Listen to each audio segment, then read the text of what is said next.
আসসালামু আলাইকুম প্রিয় দর্শক, আমিরুল মোমিনিন মানিক আপনাদের প্রত্যেককে আমন্ত্রণ জানাচ্ছি। আপনারা সবাই জানেন যে ইরান এবং মার্কিন যুক্তরাষ্ট্রের মধ্যে নতুন করে হামলা এবং পাল্টা হামলা শুরু হয়েছে। এর পরিপ্রেক্ষিতে আন্তর্জাতিক বিশ্বেও কিন্তু একটা দুর্দান্ত প্রভাব আমরা দেখতে পাচ্ছি। এটার নেতিবাচকতা এবং ইতিবাচকতা দুটো দিকই রয়েছে। একদিকে মার্কিন যুক্তরাষ্ট্র স্পষ্টভাবেই বলছে যে ইরান চুক্তি লঙ্ঘন করেছে। অন্যদিকে ইরান বলছে যে আমরা চুক্তি লঙ্ঘন করিনি।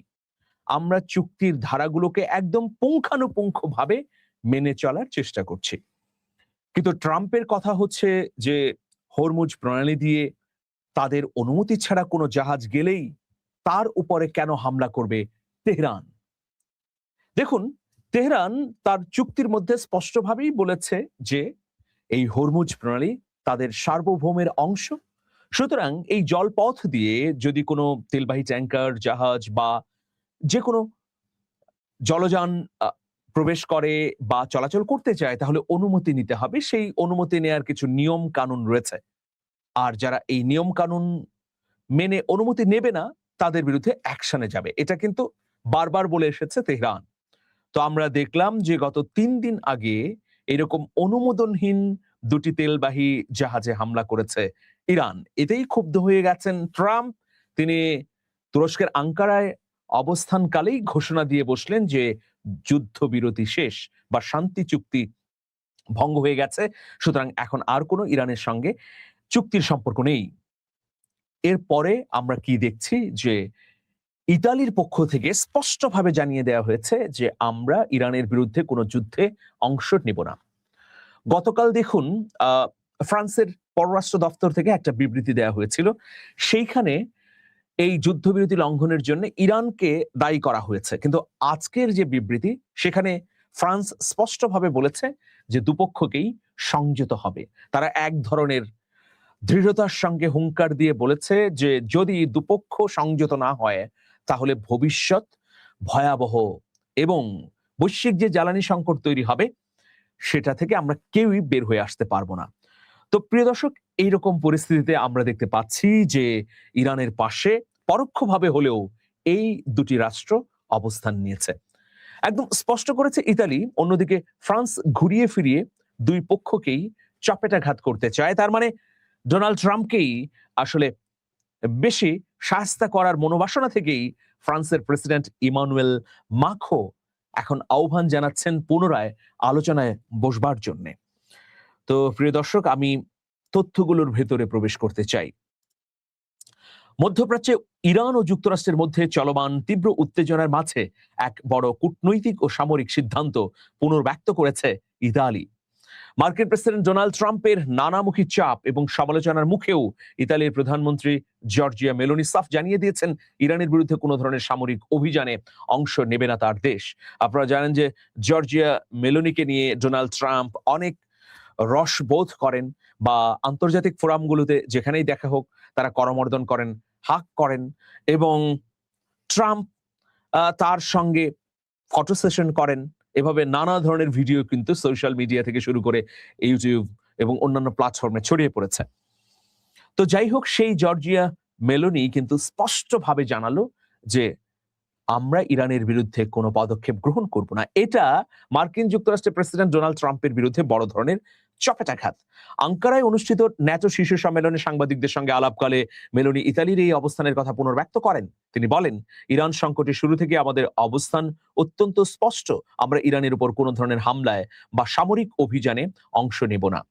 এর আগে মার্কিন প্রেসিডেন্ট ডোনাল্ড ট্রাম্প ইতালির এই সিদ্ধান্তের সমালোচনা করে বলেছিলেন, মেলোনি ওয়াশিংটনকে সমর্থন না করে ভুল করেছেন, যার কারণে দুই নেতার ব্যক্তিগত সম্পর্কে কিছুটা দূরত্ব তৈরি হয়েছে।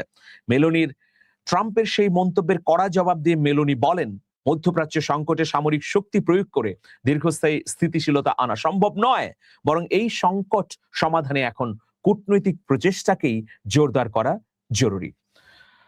টিআরটির প্রতিবেদনে জানা যাচ্ছে যে ইতালির এই অবস্থান কেবল মুখের কথায় সীমাবদ্ধ নয়। এর আগে মার্চ মাসে মধ্যপ্রাচ্যের উদ্দেশ্যে রওনা হওয়া মার্কিন সামরিক বিমানগুলোকে সিসিলির সিগোনেলা বিমান ঘাঁটিতে অবতরণের অনুমতি দেয়নি ইতালি। এছাড়া নিরাপত্তার স্বার্থে ইতোমধ্যে ওই অঞ্চল থেকে নিজেদের বেশ কিছু সেনাও প্রত্যাহার করে নিয়েছে রোম। ইতালির সংবিধানের 11 নম্বর অনুচ্ছেদ অনুযায়ী যে কোনো আন্তর্জাতিক বিরোধ শান্তিপূর্ণ উপায়ের সমাধানের অঙ্গীকার রয়েছে। মেলোনি স্পষ্ট করেছেন যে ইতালি কোনো যুদ্ধে জড়াতে চায় না, তবে মধ্যপ্রাচ্যে অবস্থানরত হাজার হাজার ইতালীয় নাগরিক এবং তাদের মোতায়েন করা প্রায় 2000 সেনার নিরাপত্তা নিশ্চিত করতে তারা সর্বোচ্চ নজর রাখছে। ইউরোপীয় মিত্রদের সাথে কূটনৈতিক যোগাযোগ বজায় রেখে পরিস্থিতি শান্ত করারও চেষ্টা চালিয়ে যাচ্ছে ইতালি। প্রিয় দর্শক, ইতালির যখন এরকম অবস্থান, তখন আমরা দেখলাম যে ফ্রান্সের পররাষ্ট্রমন্ত্রী নোয়েল বারো তিনি বললেন যুদ্ধবিরতির শর্ত ভঙ্গ করায় তেহরান নিজেই নতুন মার্কিন হামলার পরিস্থিতি তৈরি করেছে। তবে আজকের খবর হচ্ছে যে ফ্রান্সের প্রেসিডেন্ট ইমানুয়েল মাখো তিনি নতুন বার্তা দিয়েছেন। তিনি বলেছেন যে উভয় পক্ষকে শান্তি এবং স্থিতিশীলতার পথে হাঁটতে হবে। তিনি বলেন এই ধরনের সামরিক তৎপরতা অবিলম্বে বন্ধ হওয়া উচিত, যাতে দুই পক্ষের মধ্যে চলমান গুরুত্বপূর্ণ আলোচনাগুলো অনুকূল পরিবেশে এগিয়ে নেওয়া যায়। ইরানে নতুন করে হামলার নির্দেশ ট্রাম্পের মধ্যপ্রাচ্যে ক্রমবর্ধমান উত্তেজনার মধ্যে ফ্রান্স আবারও কূটনৈতিক সমাধানের উপর জোর দিয়ে সব পক্ষকে সংযম প্রদর্শনের আহ্বান জানিয়েছে। প্রিয় দর্শক, ফ্রান্সের এই যে আহ্বান, এটা নিঃসন্দেহে তাৎপর্যপূর্ণ, কারণ ফ্রান্সের তরফ থেকে মার্কিন প্রেসিডেন্ট ডোনাল্ড ট্রাম্প আশা করেছিলেন যে ওয়াশিংটনকে সমর্থন দেবে ফ্রান্স, কিন্তু সেটা করেননি ইমানুয়েল মাখো। তিনি কি বললেন যে সব পক্ষকেই সংযত হতে হবে, তিনি এক পক্ষকে দোষারোপ করলেন না। এই যে একটা সুস্পষ্ট মধ্যমপন্থী অবস্থান নিলেন, এটা মূলত মার্কিন প্রেসিডেন্টের বিরুদ্ধেই দিন শেষে গেল। তো প্রিয় দর্শক, আমরা দেখতে পাচ্ছি ফ্রান্সের এই অবস্থান, ইতালির দৃঢ় অবস্থান, আবার ইরানের প্রত্যাঘাত, সবকিছু মিলিয়ে একটা নতুন সংকটের মধ্যে পুরো বিশ্ব পতিত হচ্ছে।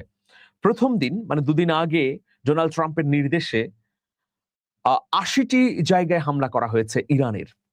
এর প্রত্যাঘাত হিসেবে তেহরান মধ্যপ্রাচ্যে থাকা 85টি ঘাঁটিতে হামলা করেছে। এই যে এখন যে পাল্টাপাল্টি হামলা হচ্ছে, ইরান বলেছে যে একটি আঘাত করলে তার অধিক পরিমাণে আঘাত পাবে মার্কিন যুক্তরাষ্ট্র। তো দেখুন, এর মধ্যে আবার আরব আমিরাত আগ বাড়িয়ে বলল যে ইরান চুক্তি ভঙ্গ করেছে। মানে সবসময় ওই যে বিশ্বাসঘাতকতার পথে তারা হাঁটে, সেটাই এখনো অব্যাহত আছে। যাই হোক প্রিয় দর্শক, তার দিকে আমরা নজর দিচ্ছি না, আমরা এখন আরেকটা দিকে নজর দিতে চাই। খুব দুর্দান্ত একটা খবর আপনাদের জন্য উপস্থাপন করতে যাচ্ছি। সেটি কি দেখুন, যুক্তরাষ্ট্রের নৌ অবরোধ পুনরায় শুরু হওয়ার আশঙ্কায় রাতারাতি অন্তত 1 কোটি ব্যারেল অপরিশোধিত এবং জ্বালানি তেল বিভিন্ন ট্যাঙ্কার বসিয়ে সরিয়ে নিয়েছে ইরান। একটা অন্য ধরনের খবর, তাই না? ইরান আসলে প্রতিকূল পরিস্থিতি বুঝে যে পদক্ষেপ নিতে পারে, এটা তার একটা নমুনা। আন্তর্জাতিক ট্যাঙ্কার পর্যবেক্ষণকারী সংস্থা ট্যাঙ্কার ট্রেকার্স.com সামাজিক যোগাযোগ মাধ্যম এক্সে এই চাঞ্চল্যকর তথ্য নিশ্চিত করেছে। সংস্থাটি জানিয়েছে যে ওয়াশিংটন আচমকা ইরানের উপর থেকে 60 দিনের নিষেধাজ্ঞা স্থগিতাদেশ প্রত্যাহার করে নেওয়ার পরপরই তেহরান এই মরিয়া পদক্ষেপ নেয়। এর আগে সাময়িক ওই স্থগিতাদেশের কারণে ইরান বিশ্ব বাজারে উন্মুক্তভাবে তেল বিক্রির সুযোগ পাচ্ছিল। যুক্তরাষ্ট্রের এই আকস্মিক সিদ্ধান্তের পেছনে রয়েছে সাম্প্রতিক উত্তেজনা। গত 48 ঘন্টায় হরমুজ প্রণালীতে বাণিজ্যিক জাহাজে ইরানের হামলা এবং এর জবাবে তেহরানের সামরিক অবকাঠামোতে মার্কিন বাহিনীর উপর্যুপরি বিমান হামলার পরই নিষেধাজ্ঞা পুনর্বহালের চূড়ান্ত সিদ্ধান্ত নেয় বাইডেন প্রশাসন। বিশ্লেষকরা মনে করছেন যে মার্কিন নৌবাহিনী যে কোনো মুহূর্তে পারস্য উপসাগরে নতুন করে ব্লকেজ বা অবরোধ তৈরি করতে পারে, এমন সুনির্দিষ্ট আশঙ্কা থেকেই ইরান রাতারাতি বিশাল পরিমাণের এই জ্বালানি নিরাপদ স্থানে সরিয়ে ফেলার জন্য তোড়জোড় শুরু করেছে।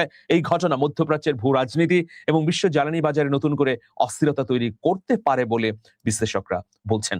তবে ইরানের এই সিদ্ধান্ত যে প্রাজ্ঞ সিদ্ধান্ত এবং ইতিমধ্যে ইরান জ্বালানি সরিয়ে নেওয়া পদক্ষেপ নিচ্ছে এবং শুরু করেছে, তো এটা অবশ্যই তার একটা প্র্যাগম্যাটিক ডিসিশন।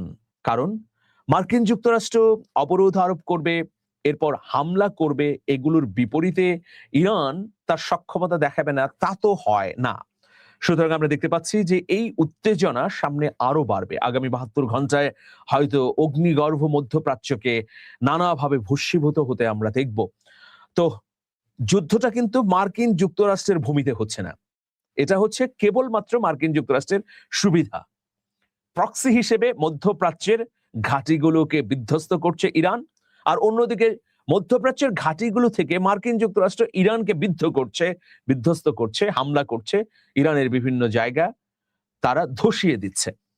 কিন্তু যুদ্ধটা হওয়া উচিত ছিল ইরানের ভূখণ্ড ভার্সেস মার্কিন ভূখণ্ড।